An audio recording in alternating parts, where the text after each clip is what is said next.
Lutuin na naman natin yung leftover natin na grilled chicken. Dahil hindi namin naubos, so gawin natin pansit. Halo natin sa pansit, gawin pansit.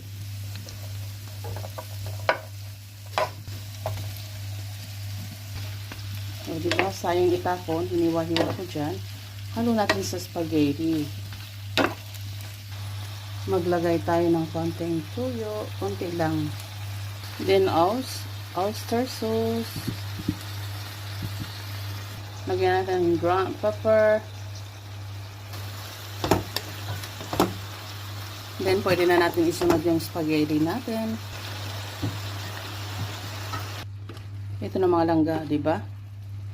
Bakit naman natin itapon yan mga leftover natin? Don't throw it. Throw in your stomach. A stomach.